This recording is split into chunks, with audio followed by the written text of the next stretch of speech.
Hi and welcome. So I'm testing a little bit, the Canon Eos with the Magic Lantern, the preset 1:3 at 5.2K and 14 bits RAW inside. And I have on the Canon EOS a 50mm f1.7 lens, and I'm just testing a little bit inside what kind of positions and how it, you know, how is the image coming out from this kind of configuration. What I'm realizing is that for the 50mm, I kind of need a lot of space. And today what I'm trying to do is to film myself on this position, having on the camera 50mm, but then trying out with a 24mm. That one will be at f-stop 1.8, and I'm really interested to see which one is better for this kind of filming. So yeah, for now it sounds like good. It's recording on a 14 bits without any problems. I had to boost it a little bit in the ISO, but that's not a problem.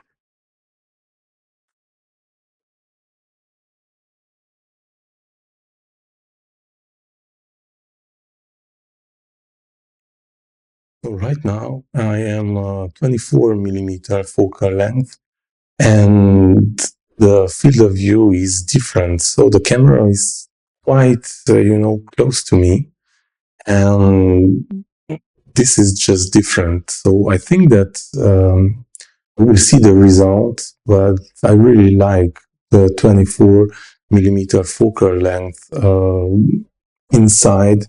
With the camera you are much closer, but then the image is not that compressed. So I'm really interested to see the difference if I'm shooting with a 50mm or with a 24mm lens.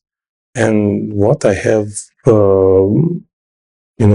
remarked and see that even though, for example, this 24mm focal length lens is his maximum aperture is f1.8, here I had to, close down drop down the ISO. I am at 160 because at 200 it just showed me that I am overexposed.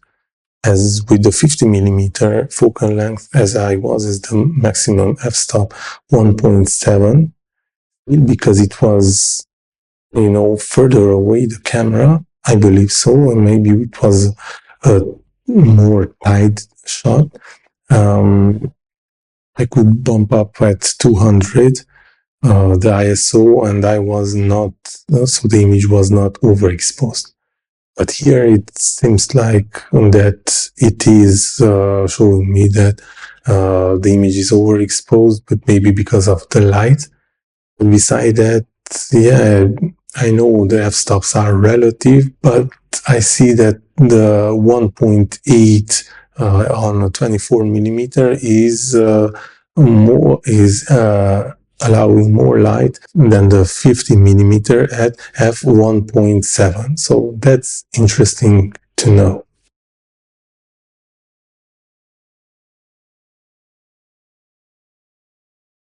I like how with this lens, with the 24mm focal length, I can come closer and record without any problem. So in tight spaces or indoors, I think that 24mm is quite a nice focal length, and it's just better workable with the 24mm. Now, obviously, there's a crop factor, so the 24, I think it's around 35mm. and the 50 is 80, 85. But yeah, now let me just put it back, the 50 millimeter, and try to read on this kind of, settings where I'm a little bit closer at the camera, and you can see there's, however, the background is tri-dimensional. So it's interesting.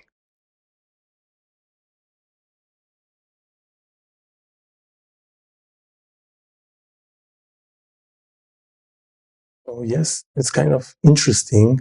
And yeah, for the 50 millimeter, which we are at 80 millimeters, uh, because of the crop factor, I mean, you really need space for the 50 millimeter to use it indoors, inside, in a room, closed environment.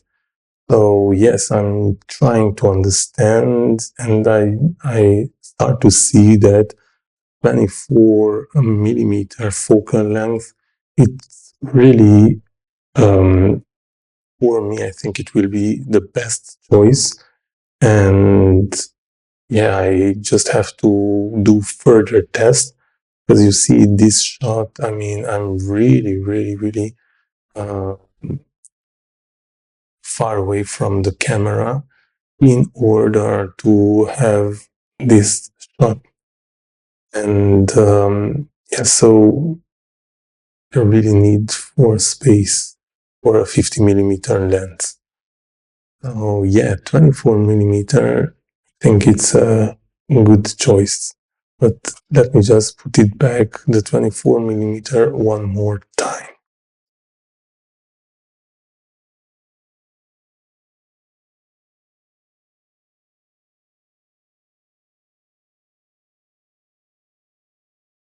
Yeah, definitely. I like better the 24 millimeter focal length lens.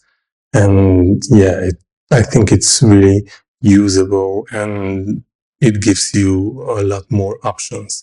And 24 millimeter, because it's still a compressed image. I told you it's around 35, 40 millimeters. So it still gives you that good, nice compressed image. And yeah, I think I will use it in this one quite a lot, and I will explore the opportunities given with this focal length.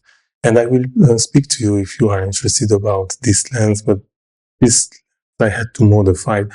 This lens is 24 focal length that I have it on my camera.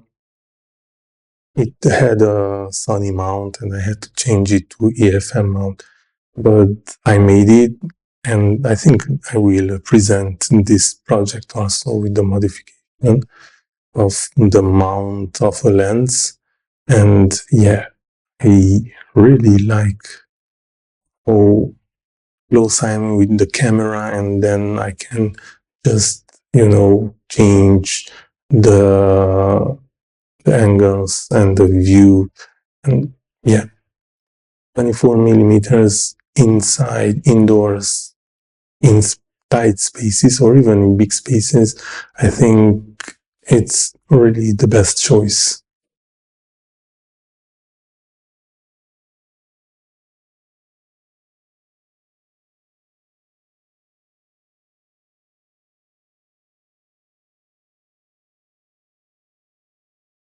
In this shot, I just wanted to see if the background it's nice, and as I'm positioning, how interesting is the different views. And I wanted to see if, because this has an f-stop of 1.8 and I am a maximum aperture, I wanted to see if the background gets a little bit blurry at 24 millimeter focal length. That's why I have chosen this angle like this.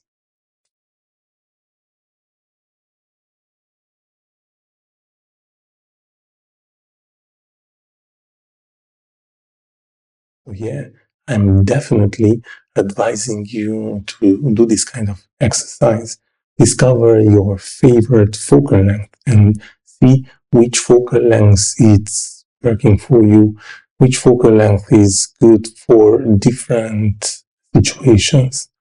And I can see right now, I'm discovering that, like this 24 millimeter focal length, which is around 35, 40 in reality, is something that is really, is workable for me. And in tight spaces, I can really, frame my shots as I want.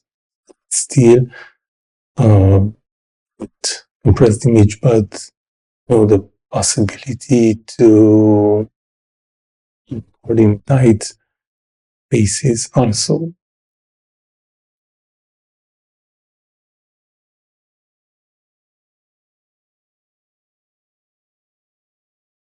So 24 millimeter, definitely it's not a bad choice, and it gives me a lot of ideas that I will start to put in practice and just exercise with only one prime lens, this lens, the 24 millimeters.